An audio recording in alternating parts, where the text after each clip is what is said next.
Hey guys, welcome back to another video. Well, it's the first market update and forecast of the year, and I have actually changed things up a little bit to give a more detailed view of flatbeds. Now, I got rid of my DAT subscription altogether because of the price, and I decided to go on to Truckstop, which has much more detailed data for flatbeds. But yeah, let's chat about general volumes, rejections, diesel prices, and then we'll go into specifics for reefers, dry vans, and flatbeds and what to expect next week. Ready? Let's go!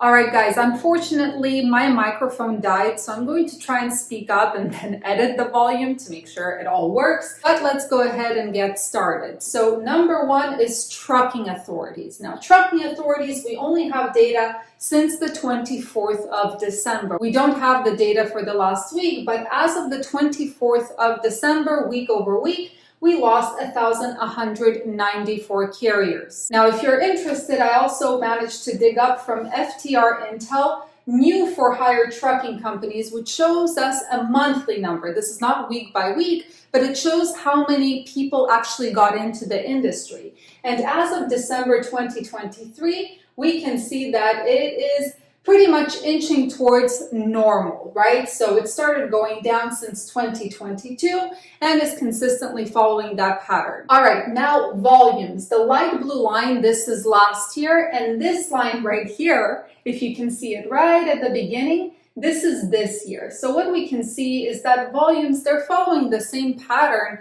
as in 2023, and actually every single year they're going up right now, but volumes are still extremely low. We should expect, hopefully, if nothing crazy happens, that volumes will kind of go back to more or less normal towards mid-January. Rejection-wise, same map. 2023 is the light blue line. This is us right now. So we can see right off the bat that we're doing worse than in 2023 in terms of rejection levels. Currently, rejections are at 4.77. Now, another thing to remember is that rejection rates should continue going down because as people come back from holidays and from their vacations, capacity will start increasing, which usually drives rejection rates down. Now on to diesel. Diesel has kind of slowed its downward trajectory, but nevertheless is still on its way down. Currently, we are at a national average of $4 per gallon.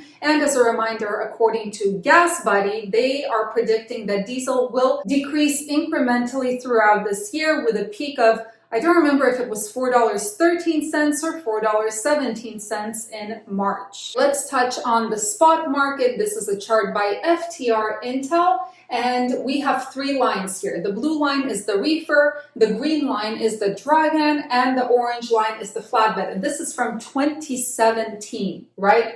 So if we take a look right here at the end of December, the last week of December, we saw reefers jump. Dry vans reached around $2.12 per mile last week, whereas flatbeds, they actually went down in terms of the rate per mile and were around the $2.25 per mile mark. Now, I also put in, I don't know if you can see this, but you'll see it if you download this chart down below. I put in these yellow lines which mark the beginning of each year. And something that we can see each and every year is that reefer and dry van rates, they do tend to make a U-turn at the beginning of the year. They go down really sharply. Flatbeds, it's a hit or miss. Now, as for load volumes for dry van loads, we can see it did not follow the normal pattern of volumes going up. Volumes actually went down last week for dry vans, which tells me that capacity just decreased, which pushed those rates up.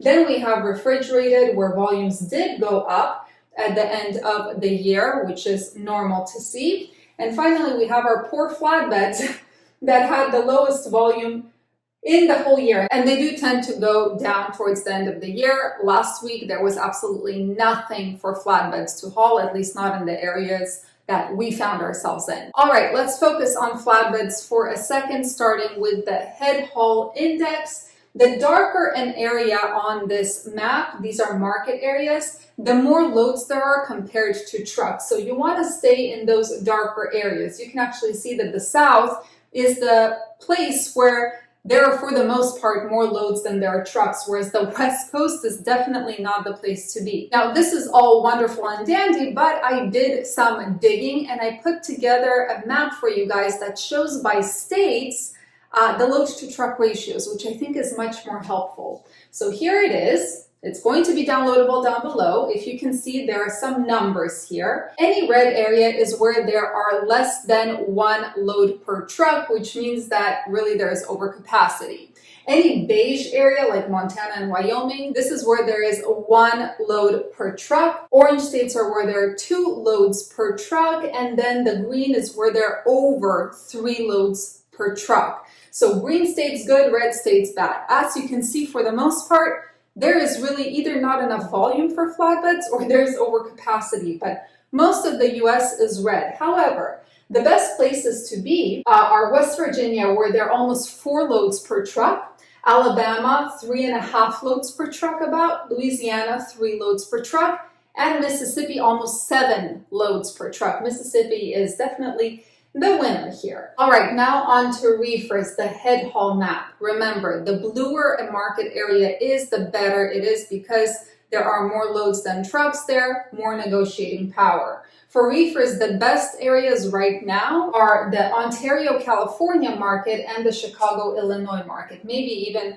New Jersey. But for the most part, you can see it's pink. There's still overcapacity, although I would say the Midwest, it's kind of doing better than the rest of the US, I suppose. But yeah, in terms of negotiating power, it's Ontario, Chicago, maybe Twin Falls, Idaho. So where do you have to go next week if you have a reefer? And remember, we are trying to pair together high volumes and high rejection rates, which will translate into higher volumes on the spot market next week. So for reefers, it's Ontario, California, right here, which has a 9.22% rejection rate, volume index of 47. We have Oxford, Illinois, which is right here, 16.05% rejection, index of volume index is 35. Fort Worth, Texas, which is interesting. Where's Fort Worth, Texas? My God, I lost it. There we go. Fort Worth, Texas, which has a 10.48% rejection, volume of 43. And then we have Twin Falls, Idaho, which is a rejection of 14.15%, volume of 26. Now on to dry vans, head haul index. Wow, there we go. So we can see right off the bat that there are more chances to negotiate on the eastern portion of the US than on the western portion. But places like Savannah, Georgia, Fort Worth, Texas, New Jersey, Sioux Falls, which is interesting. These are places where there are not enough trucks to cover the amount of loads. However, something to remember, and I forgot to mention it for reefers, you have to pay attention to what the market is surrounded by. So, for example, a place like, I don't know, let's say New Jersey, you can see, yeah, it's blue, it's pretty good, but it's surrounded by markets that are dead, which means that deadheading trucks are going to come to New Jersey and dilute the situation for everyone else. So be mindful of that.